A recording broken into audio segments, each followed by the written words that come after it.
Best health packages up to 80% discount. Tirumala Diagnostics.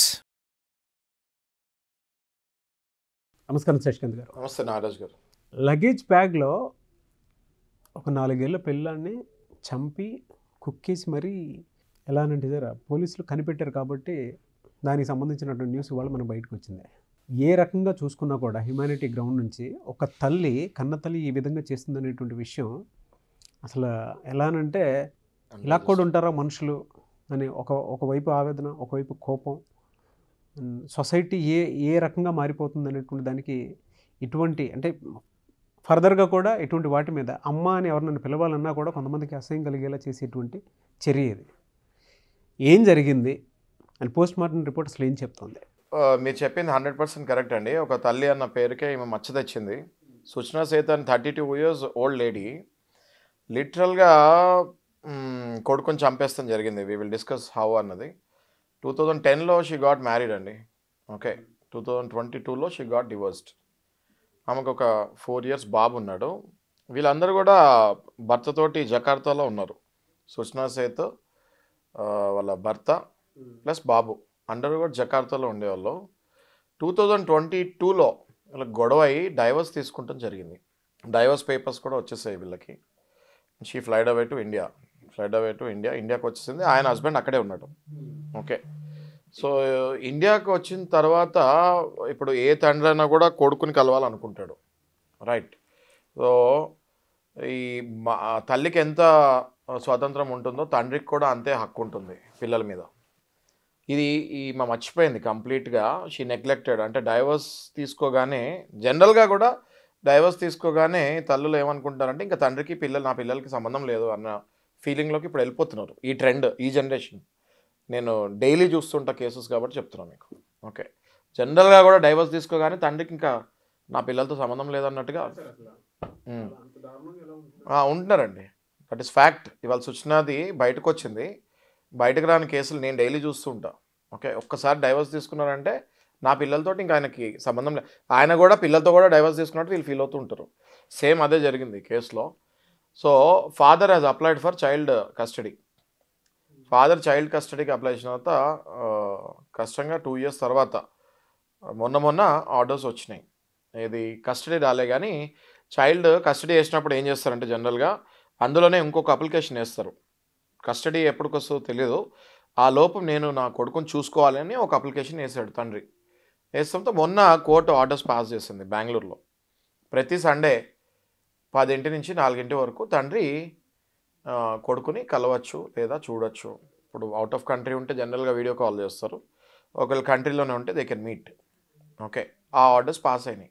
ఆ orders pass అవటంతో ఈమెకి problem start అయింది. నేను మీకు ఇందాక చెప్పాను కదా, డైవర్స్ అంటే వీళ్ళు పిల్లలు కూడా డైవర్స్ అన్న ఫీలింగ్లో ఉంటారు.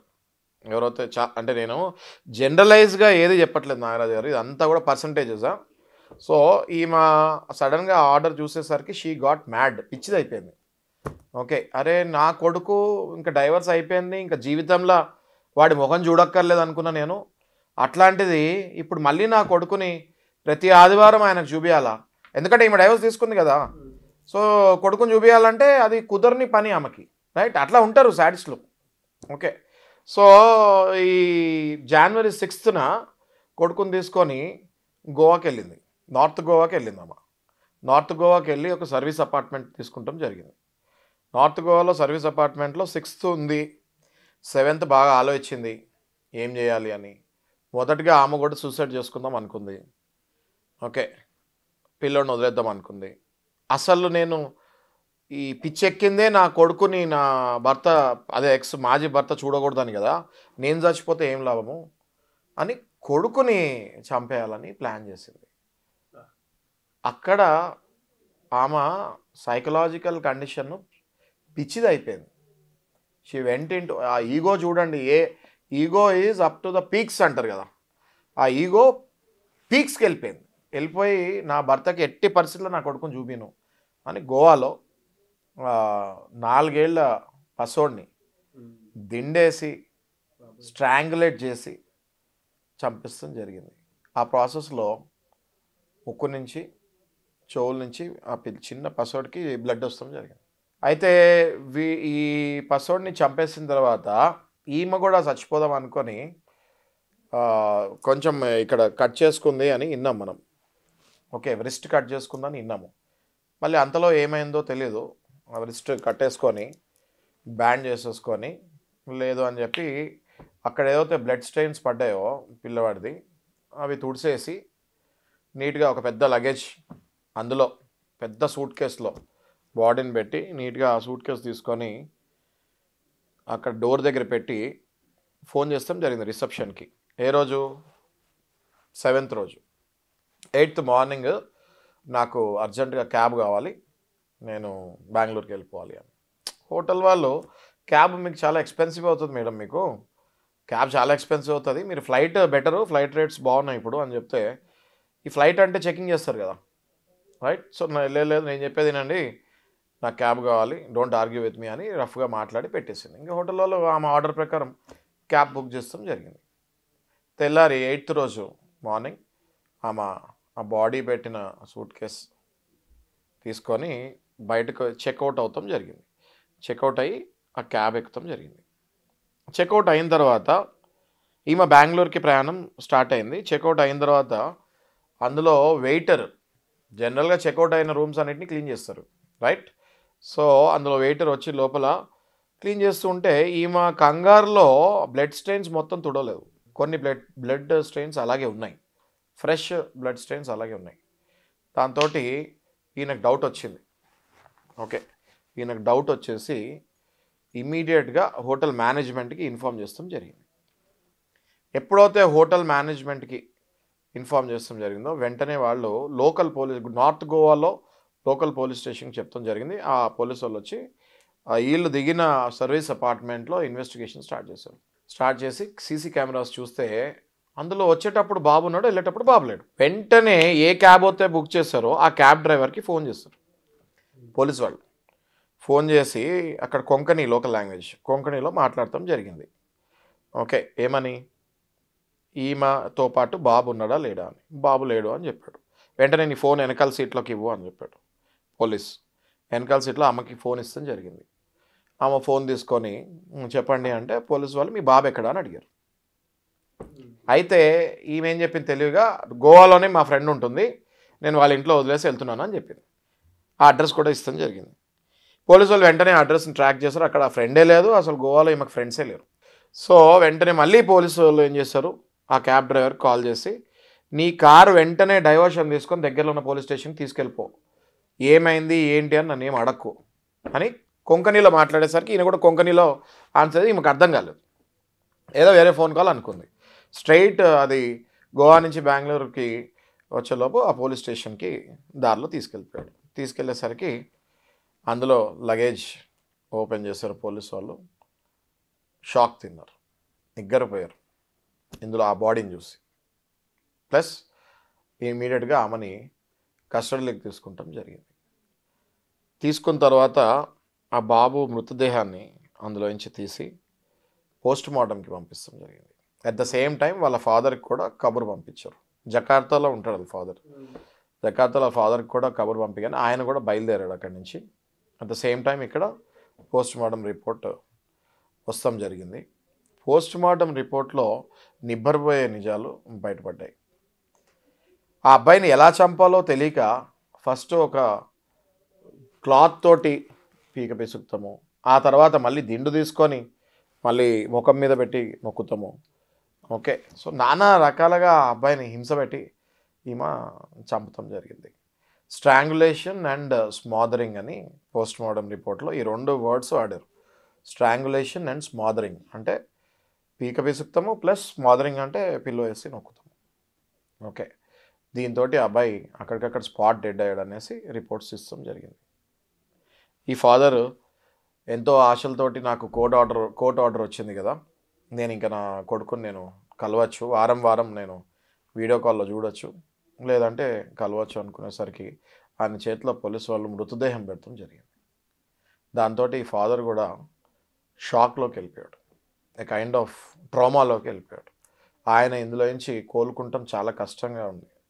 నేను కూడా ఆయన అంత తొందరగా అందులోంచి బయటకు వస్తాడు అనుకోండి. ఏ మనిషి అయినా ఇంత జరిగిన తర్వాత అంత తొందరగా బయటకు వస్తాం ఇంపాసిబుల్ నాగరాజు గారు. ఇది జరిగిన వాస్తవం. ఈ ఆడవాళ్ళకి ఎప్పుడైతే ఎక్కువ రైట్స్ ఇచ్చేసారో అవి మిస్యూజ్ అవుతున్నాయి అని నేను పర్సనల్గా భావిస్తున్నాను. అది నా ఒపీనియన్. ఆడవాళ్ళకి రైట్స్ ఇచ్చారు. 2014లో ఒక కేసులో ఈ ఆడవాళ్ళ రైట్స్ మిస్ Arnesh Kumar versus state of Bihar అని ఒక కేసు అయింది. ఆ కేసులో ఆర్నిష్ కుమార్ అనే వ్యక్తి పిటిషన్ స్ట్రాంగ్గా వేసి స్ట్రాటజీ కూడా తీస్తాం జరిగింది బయటకి.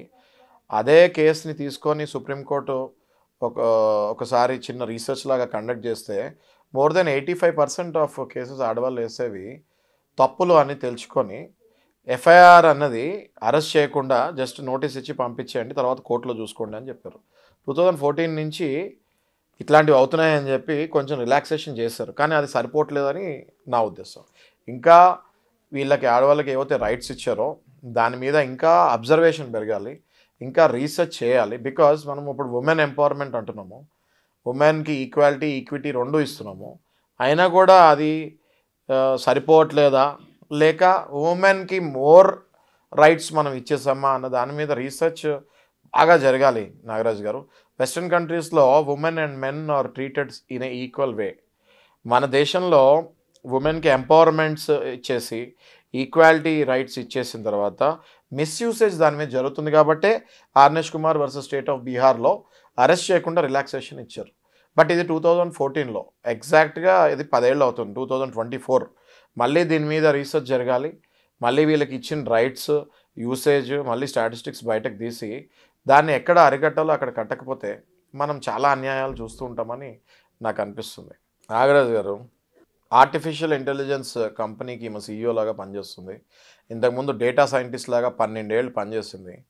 ఇట్లా చేసుకుంటూ ఈమె మనసు కూడా ఆర్టిఫిషియల్ అయిపోయింది. Okay, and since she's educated, ఆమె అట్లీస్ట్ ఇట్లా చేస్తే నెక్స్ట్ నా పరిస్థితి ఏమవుతుందా అని కూడా ఆలోచించకుండా చేసింది అంటే ఆమె ఏ టైప్ ఆఫ్ సైకాలజిస్ట్కి కలవాలి, ఎందుకు కలవలేదు, వాళ్ళ పేరెంట్స్ ఎక్కడ ఉన్నారు, వాళ్ళ సిబ్లింగ్స్. సమాజం బాగుపడాలంటే ఫ్యామిలీ మెంబర్స్ సపోర్ట్ కూడా చాలా అవసరం.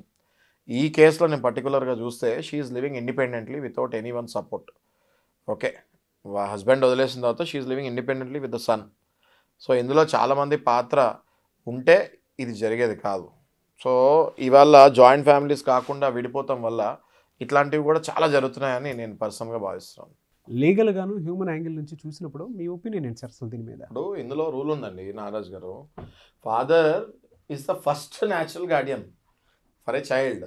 అమ్మాయి కానివ్వండి అబ్బాయి కానివ్వండి, father is the first natural Guardian for the child. Mother కంటే ఫస్ట్ ఫాదర్. అయితే after the birth for the first 5 years mother is the Guardian, natural Guardian. Okay, 5th year దాటిన తర్వాత ఫాదర్కి మదర్ కంటే ఎక్కువ రైట్స్ వస్తాయి. Father is the first natural Guardian and legal Guardian for the child. ఇది నేను చెప్పేది కాదు, ఇది GWOP అనేసి ఒక యాక్ట్ ఉంది, గార్డియన్షిప్ అండ్ వార్డ్స్ ఒరిజినల్ అనేసి, ఒరిజినల్ పిటిషన్ అనేసి ఒక యాక్ట్ ఉంది. ఈ యాక్ట్ ఓన్లీ పిల్లల గురించే తీసింది, చైల్డ్ కస్టడీలో, చైల్డ్ విజిటేషన్. అయితే మీరు అడిగిన క్వశ్చన్ ఏంటి అంటే, ఎట్లా సార్ ఇట్లా అయితే ఎట్లా, ఏంటి పరిస్థితి ఎటు పోతుంది, మళ్ళీ డైవర్స్ అయితే మా తండ్రి పరిస్థితి ఏంటి అని అడుగుతున్నారు మీరు. ఇది చాలామంది అంటే నేను చెప్తానికి సంకేతించకుండా క్లియర్గా ఓపెన్గా నేను చెప్పేది ఏంటి అంటే, ఈ సాడిస్టిక్ ఈగోయిస్టిక్ మదర్స్ తయారవుతున్నారు. ఎట్లా, డైవర్స్ ఇవ్వగానే they are feeling that the child belongs only to the mother. Child అమ్మాయి కానీ అబ్బాయి కానివ్వండి, నా సొంతం ఫాదర్కి సంబంధం లేదు అన్నట్టు ఈ సాడిస్టిక్ ఈగోయిస్టిక్ మదర్స్ తయారవుతున్నారు అని చెప్తాను. 1% కూడా నేను సందేహించను, ఎందుకంటే నేను ప్రాక్టికల్గా డైలీ చూస్తున్నా కేసెస్. ఓకే, సో వీళ్ళని ఎట్లా ఓవర్కమ్ అవ్వాలి అంటే ఓన్లీ త్రూ కోర్టే నాగరాజు గారు, లేదా వాళ్ళ ఫ్యామిలీ మెంబర్స్ చెప్పాలి, నువ్వు ఇట్లా ఈ డైరెక్షన్లో పోతావు అని చెప్పాలి. ఎందుకంటే ఇవాళ జరిగింది అదే కదా. మీరు చూసిన సిచ్యువేషన్స్ ఏమైనా ఉన్నాయండి అంటే? ఎస్ వై నాట్ అండి నాగరాజు గారు, ప్రతి గంట 2 గంటలకు నా దగ్గర కేసులు వస్తుంటాయి. నేను ప్రతిరోజు ఫ్యామిలీ కేసెస్ 50% ఫ్యామిలీ కేసెసే వస్తాయి నా దగ్గరికి. వేరే కేసెస్ అన్నీ కలిపి 50% ఉంటే సమాజంలో 50% ఫ్యామిలీ కేసెసే ఉన్నాయి. గంటకు ఒక కేసు వస్తుంటుంది, అందులో ఫ్యామిలీ కేసెస్ ఎక్కువ వస్తుంటాయి. ఇందులో నేను చూసేది, నా దగ్గరికి వచ్చి మదర్స్ చెప్పేది ఏంటి అంటే, సార్ నేను డైవర్స్ తీసుకున్నాను, నా పిల్లోడిని నా ఎక్స్ హస్బెండ్ ఇక లైఫ్లో చూడకూడదు, కలవకూడదు, ఏం చేయాలి చెప్పండి.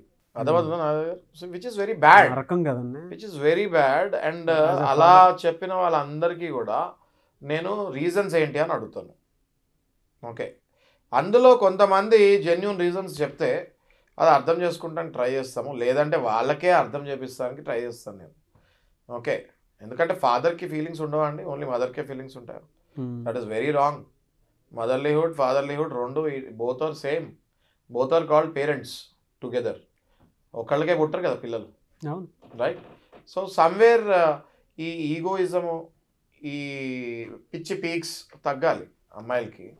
ఎందుకంటే నేను అందరు అమ్మాయిల గురించి చెప్పట్లేండి, always I say that percentage, ఈ 10 to 20% అమ్మాయిల వల్ల చాలా చాలా నరకం చూస్తున్నారు అబ్బాయిలు. ఓకే, చేసుకుంటారండి, అంటే ఎవరైతే సింగిల్ ఫాదర్స్ ఉంటారో చాలా అండి, చాలా. అయ్యో మీరు మా కోసం వీడియో చేసినంత ఇదిగా అనుకుంటారు, ఇన్సిడెంట్ ఇలాంటిది బయటికి రావాలని కోరుకున్నటువంటి వాళ్ళు కూడా చాలా. గంట క్రితం కూడా నేను ఒక ఫాదర్ తోటి మాట్లాడటం జరిగింది, వాళ్ళు వేరే స్టేట్. ఓకే, ఇక్కడి నుంచి పిల్లల్ని చూడాలని చెప్పి కేసు నేనే వేసాను ఆయనకి.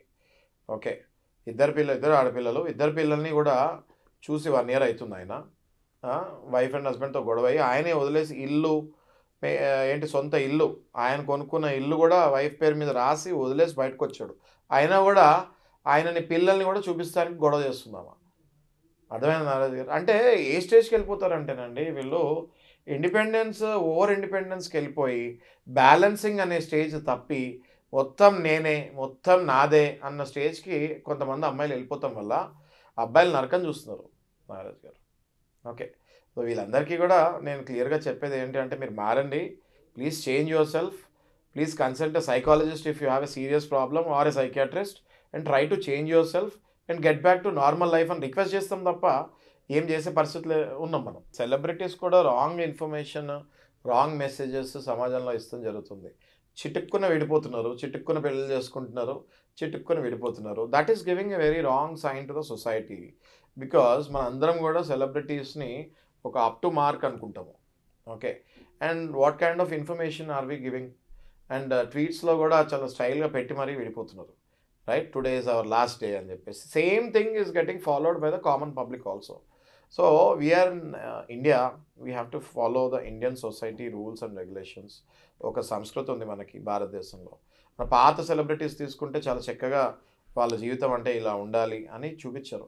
కొత్తగా యువతరంలో వచ్చే సెలబ్రిటీస్ చాలామంది they are giving a wrong messages to the society and to the young people, which I strongly condemn. And మీరే రోల్ మోడల్స్ లాగా ఉండాలి.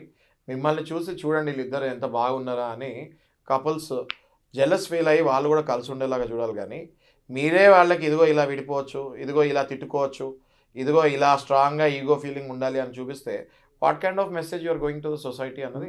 మళ్ళీ తండ్రి కనుక బాగుపడితే పలానా వాడు నీ తండ్రి అని చెప్పేసి చూపిస్తారు. ఎగ్జాక్ట్లీ. మళ్ళీ వాళ్ళు కూడా ఉంటారు, అందులో కూడా అబ్బాయిలు చాలా బాధపడతాం మనం చూస్తున్నాము. ఓకే, సో ఇది జెండర్ బయాస్ కాకుండా నేను అనేది ఏంటంటే, ఈక్వాలిటీ అన్నప్పుడు ఈక్వాలిటీ ఉండాలి. Somewhere it is crossing like this. So somewhere again it has to 10 years back మన సుప్రీంకోర్టు మళ్ళీ ట్రై చేసింది, ఇలా తెస్తానికి వచ్చింది. మళ్ళీ 10 years అయింది ఇప్పుడు. మళ్ళీ it is somewhere moving like this. మళ్ళీ దీని మీద రీసెర్చ్ అండ్ అనాలిసిస్ చేసి ఎన్ని ఇట్లాంటి తప్పుడు కేసులు పెడుతున్నారు అన్నది చూసి ఇంకొంచెం రిలాక్సేషన్ ఇస్తే అబ్బాయిలు కూడా కొంచెం రిలాక్స్ అవుతారని నేను పర్సనల్గా ఫీల్ అవుతున్నాను.